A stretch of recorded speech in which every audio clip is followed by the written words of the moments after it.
₹58 litre था, आज वो 100 रुपए के पास कैसे पहुंच गया? मैंने उनसे पूछा कि आटा, चावल, दूध, दही, छाछ, पनीर, लस्सी, हर चीज पर जीएसटी।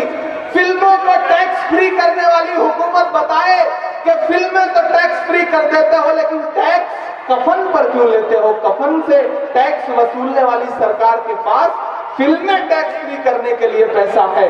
तब इमरान खड़ा होकर के एक नज़्म आपको और सुनाता है कि कहां सोया है चौकीदार। अच्छा, बहुत समझदार लोग हैं आप। मैंने कोई इशारा नहीं किया, बस मैंने चौकीदार कह दिया और आप समझ गए कि मैं किसके लिए बात कर रहा हूं। सलाम करता हूं आपकी समझदारी को। समझ रहे हैं आपने जहां मैं कह रहा हूं? कहां सोया है चौकीदार, कहां सोया है चौकीदार, कहां सोया है चौकीदार, कहां सोया है चौकीदार। पेट्रोल और डीजल की कीमत रही सेंचुरी मार, कहां सोया है चौकीदार, कहां सोया है चौकीदार। कि चाय बेचने वाला पूरा भारत बेच रहा है। ऐसे काम नहीं चलेगा। उधर जो पीछे लोग स्क्रीन पे देख रहे हैं, मुझे उनकी भी बेदारी मिलनी चाहिए, उनका भी जोश, उनका भी जज्बा मुझे दिखाई पड़ना चाहिए कि चाय बेचने वाला पूरा भारत बेच रहा है। इसी काम में हासिल से महारत बेच रहा है कि रेल बिक गई, तेल बिक गया, बिका हवाई अड्डा। सब कुछ बिकता देख के खुश है अपने जेपी नड्डा। कि जनता महंगाई की मारी करती हाहाकार, कहां सोया है चौकीदार, कहां सोया है चौकीदार। मुझे याद है कि जिस दिन हम लोगों ने पार्लियामेंट में खड़े होकर के महंगाई के खिलाफ आवाज उठाई, हमारे 70 एमपीज को पुलिस ने हिरासत में लिया, जिसमें राहुल गांधी जी भी थे, और हम 7 घंटे पुलिस थाने में डिटेन रहे। लेकिन हम वहां भी बैठ करके नारे लगाते रहे कि मोदी अडानी भाई भाई देश बेचकर खाई मलाई। हम वहां भी खड़े होकर के नारे लगाते रहे और हम उनसे कहते रहे कि नहीं, हमें डराइए मत। हमने पुलिस वाले साथियों से भी कहा कि जब आप गैस सिलेंडर भरवाने जाते हैं तो जो 400 रुपए का गैस सिलेंडर था वो 1150 का भरवाते हैं, तो जेब तो आपकी भी ढीली होती है। उन्होंने कहा कि हाँ सांसद साहब, क्या करें, होती तो है लेकिन मजबूरी है, ड्यूटी भी तो करनी है। तो मैं आपसे कह रहा हूं मेरे भाई कि हम मुद्दों पर बोल रहे हैं। हुकूमत हर दिन डराना चाहती है, हुकूमत चाहती है कि नस्लें खामोश हो जाएं, लेकिन नहीं, हम डरेंगे नहीं, हम सवाल करते रहेंगे। जो राहुल गांधी जी का नारा है कि डरो मत, भारत को जोड़ो, हिंदू मुस्लिम सिख ईसाई जैन बौद्ध दलित सब एकजुट हों और इस जालिमाना जो फैसले हैं उसके खिलाफ आवाज उठाएं। और फिर अगर कोई डराने की साजिश करे तो कोई शायर इमरान प्रतापगढ़ी बनकर के मालेगांव में खड़ा होकर के अलग ऐलान फिर ये बोले कि वक्त के हाकिमों बादशाहों सुनो, जुल्म की फौज के सरबराहों सुनो, कातिलों के सभी खैर खाहों सुनो, ऐ सियासत के मगरूर शाहों सुनो,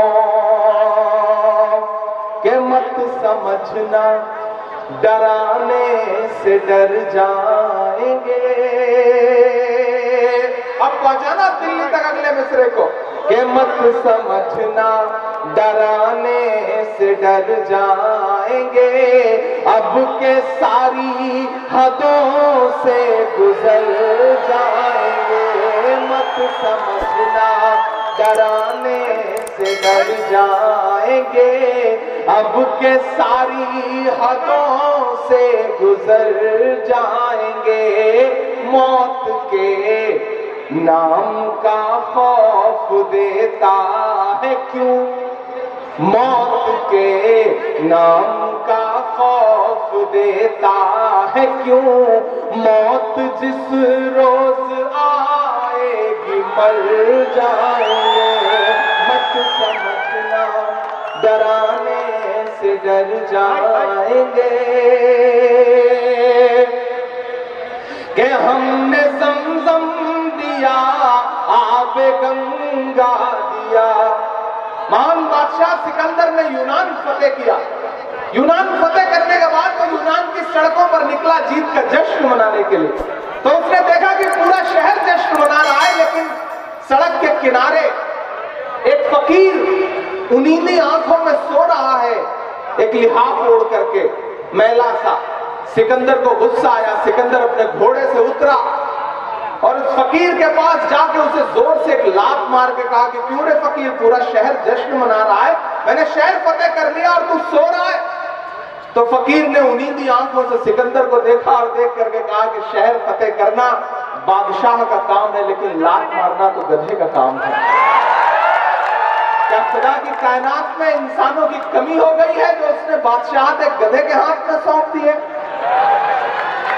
मेरे भाई, हम अल्लाह ये कह रहे हैं कि हमने ज़मज़म दिया, आबे गंगा दिया, तुमने भारत को दंगा ही दंगा दिया।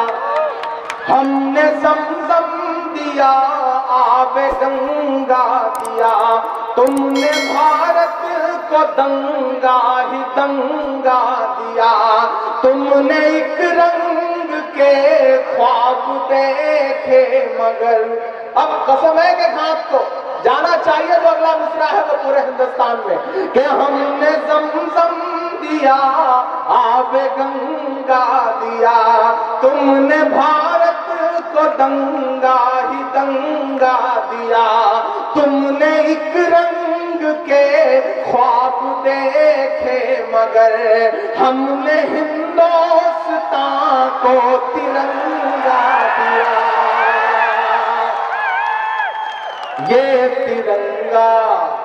ये तिरंगा बदन पर लपेटे हुए,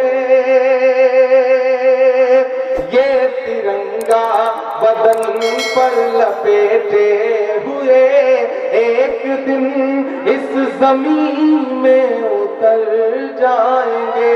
मत समझना डराने से डर जाएंगे, अब के सारी हदों से गुजर जाएंगे।